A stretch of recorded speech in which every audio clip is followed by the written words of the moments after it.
राधे कृष्ण दोस्तों, कैसे हैं आप सब। आशा करती हूँ आप सब बहुत अच्छे होंगे। तो मेरा नाम है श्रुति। तो अगर आप मुझे लंबे समय से फॉलो करते आ रहे हैं तो आपको पता होगा कि मैं इस चैनल के ऊपर फार्मडी से रिलेटेड या फार्मेसी से रिलेटेड कंटेंट अपलोड करती रहती हूँ। तो और आज की वीडियो का टॉपिक जो है वो मैंने स्पेशली उन स्टूडेंट्स के लिए बनाया है जो लोग मुझसे ये पूछते हैं कि क्या बी फार्मेसी करने के बाद फार्मडी करना 2026 में वर्थ इट है या फिर नहीं। तो आज की वीडियो मैंने प्योरली इसी टॉपिक के ऊपर बनाए हैं। सो अगर आप एक बी फार्मेसी स्टूडेंट हैं या फिर बी फार्मेसी करने के बाद फार्मडी करने का सोच रहे हैं तो ये वीडियो आपके लिए काफ़ी हेल्पफुल रहेगी। तो इस वीडियो को लास्ट तक ज़रूर देखिएगा। So without any further delay let's start the topic. So मैंने कुछ पॉइंट्स कवर करे हैं जिसको जानने के बाद आप डिसाइड कर लेना कि आपको बी फार्मेसी करने के बाद फार्मडी करनी चाहिए या फिर नहीं करनी चाहिए। सबसे पहले बात करते हैं कि हम बी फार्मेसी करने के बाद फार्मडी कैसे कर सकते हैं। तो बी फार्मेसी 4 इयर्स की होती है और जब हम बी फार्मेसी करके फार्मडी में जाना चाहते हैं तो हम फार्मडी में लेटरल एंट्री ले सकते हैं, यानी कि फार्मडी के 4th ईयर में हमारी एंट्री हो जाती है। तो 4th, 5th, 6th फार्मडी में हमें 3 साल एंडिंग के लगाने पड़ते हैं। तो टोटल आपकी डिग्री बी फार्मेसी और फार्मडी को मिलाकर 7 इयर्स की हो जाती है। तो सबसे पहले हम बात करते हैं कि किसको फार्मडी करनी चाहिए।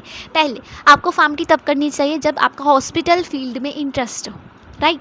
अगर आप देखना चाहते हो कि कैसे मेडिसिन जा रही हैं पेशेंट्स को, कैसे ड्रग्स आपस में इंटरेक्ट हो रहे हैं, कैसे एडीआर आते हैं, कैसे हम एडीआर को रिपोर्ट करते हैं। एडीआर जिनको नहीं पता है मैं बता दूं, एडवर्स ड्रग रिएक्शंस होती हैं।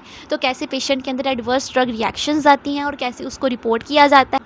सेकेंड पॉइंट, आप फार्मडी में तब भी जा सकते हो अगर आपका क्लिनिकल रिसर्च में इंटरेस्ट है, राइट। अगर आप क्लिनिकल रिसर्च करना चाहते हो तो फार्मडी एक बहुत अच्छा आपको बेस प्रोवाइड करती है क्लिनिकल रिसर्च करने का, क्योंकि फार्मडी के 5th ईयर में आप क्लिनिकल रिसर्च करना सीखते हो और 6th ईयर में ड्यूरिंग योर इंटर्नशिप आप साथ साथ क्लिनिकल रिसर्च भी कर सकते हो। Third point, abroad opportunities. मेरे आसपास बहुत सारे लोग हैं जो फार्मडी सिर्फ इसलिए ऑप्ट करते हैं क्योंकि उन्होंने सुना है कि फार्मडी करने के बाद अब्रॉड में काफ़ी सारी अपॉर्चुनिटीज़ हैं। And yes that's true, PharmD करने के बाद आपको बहुत सारी अपॉर्चुनिटीज़ मिल जाती हैं अब्रॉड में। लेकिन आपको इस बात का ध्यान रखना पड़ेगा कि अब्रॉड जाने के लिए आपको हर कंट्री के लिए कोई ना कोई एग्ज़ाम देना पड़ता है एंड वो क्लियर करना काफ़ी टफ होता है।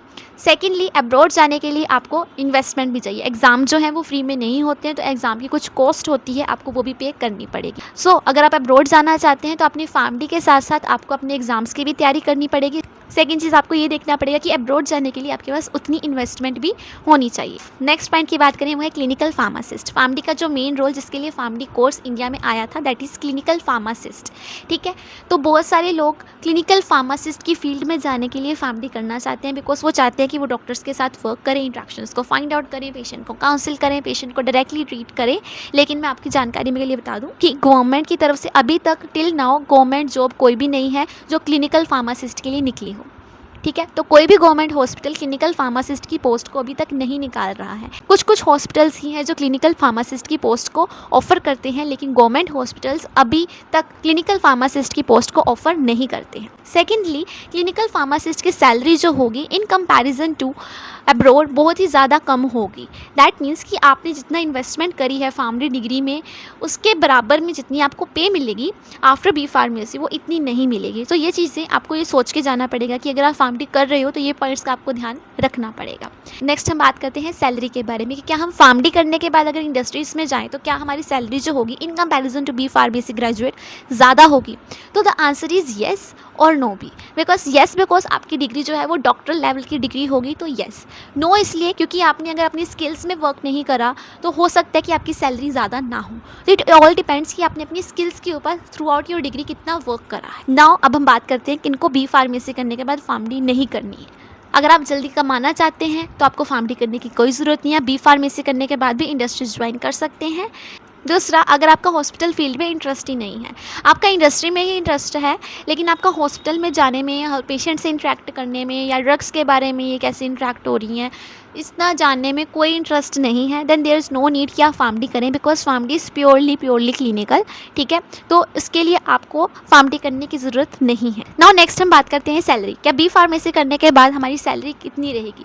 तो बी फार्मेसी करने के बाद आपकी सैलरी डिपेंड करेगी आपकी स्किल्स के ऊपर, किस तरीके से अपनी स्किल्स को डेवलप करते हो उसके ऊपर आपकी सैलरी डिपेंड करेगी। द एवरेज सैलरी अगर आप इंडस्ट्री में जाते हो, बी फार्मेसी ग्रेजुएट की होगी 2.5 to 3.5 lakh per annum.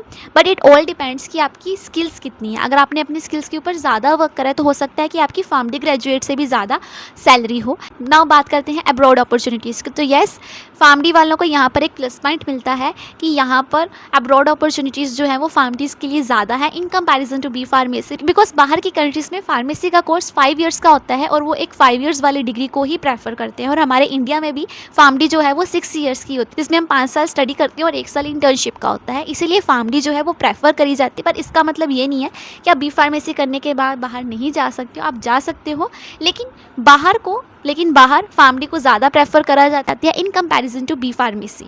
No at the end हम बात करते हैं कि लॉन्ग टर्म में किसको ज़्यादा बेनिफिट होता है, बी फार्मेसी स्टूडेंट को या फिर एक स्टूडेंट जिसने बी फार्मेसी करने के बाद फार्मडी करी है। तो देखिए, एट दी एंड मैं आपको यही कहूँगी कि उसी स्टूडेंट को फ़ायदा होता है जिसने अपनी स्किल्स के ऊपर वर्क करा है। जैसे जैसे आपने स्किल्स के ऊपर वर्क करा है तो उसके ऊपर डिपेंड करेगा कि आपकी सैलरी कितनी हो। हम बात करें फार्मडी की, तो फार्मडी जो है वो एक डॉक्टरल लेवल की डिग्री है, तो उसका कुछ बेनिफिट तो आपको होगा ही। आपको क्लिनिकल एक्सपोजर ज़्यादा है, तो कुछ फील्ड्स में आपकी सिलेक्शन के चांसेस ज़्यादा होते हैं। For example clinical research coordinator, clinical pharmacist, in field में आपको ज़्यादा प्रेफरेंस मिल सकती है। And again it all depends कि आपको नॉलेज कितनी है। फार्मडी होकर भी अगर आपको क्लिनिकल रिसर्च के बारे में इतनी नॉलेज नहीं है तो हो सकता है आपको प्रेफरेंस नहीं मिले। So at the end it all depends कि आपके अंदर स्किल्स कितनी है। लेकिन फार्मडी एक डॉक्टरल लेवल का कोर्स है तो उसको प्रेफरेंस मिल सकती है। तो इसके साथ साथ जो सबसे एंड में मैं आपको पॉइंट कहूँगी that is return on investment. आप ये देखिए कि फार्मडी करने में आपको इतनी इन्वेस्टमेंट लग रही है, एक्स्ट्रा 3 साल आप पढ़ रहे हो in comparison to your friend जो बी फार्मेसी करके जॉब में चला गया, वो कमाना भी शुरू कर गया और आप अभी भी अपनी डिग्री में पैसे लगाए जा रहे हो। तो आप ये देखिए कि क्या इतने पैसे लगाने के बाद मुझे वो वर्थ इट होगा।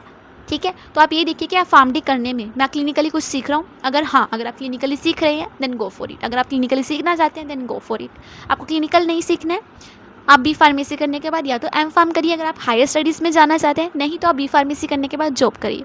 एंड इसके साथ साथ अगर आप अब्रॉड जाना चाहते हैं तो फार्मडी को प्रेफरेंस मिलेगी in comparison to B pharmacy. Salary packages जो होते हैं इनिशियली फार्मडी के ज़्यादा हो सकते हैं in comparison to B pharmacy, because PharmD एक डॉक्टरल लेवल का कोर्स है। अगेन इट ऑल डिपेंड्स कि आपने अपनी स्किल्स के ऊपर कितना वर्क करा है। सो ये सारे पॉइंट्स मैंने आपको कवर कर दिए कि आपको कौन कौन से पॉइंट्स डिसाइड करने हैं before taking admission in PharmD after B pharmacy. आशा करती हूँ ये वीडियो देखने के बाद आपका माइंड में आइडिया क्लियर हो गया होगा कि आपको फार्मडी करनी है या नहीं करनी है। आपको अपनी प्रेफरेंसेस डिसाइड करनी है, अपने इंटरेस्ट डिसाइड करने हैं और उसके बेसिस पर ये डिसाइड करना है कि आपको बी फार्मेसी करने के बाद फार्मडी करनी है या नहीं करनी है। लेकिन फिर भी अगर आपके माइंड में कोई भी डाउट है तो do let me know in the comment section below, या फिर आप मुझे मैसेज कर सकते हो। ये मेरी इंस्टाग्राम ID है। मिलते हैं अपनी नेक्स्ट वीडियो में, तब तक के लिए बाय बाय।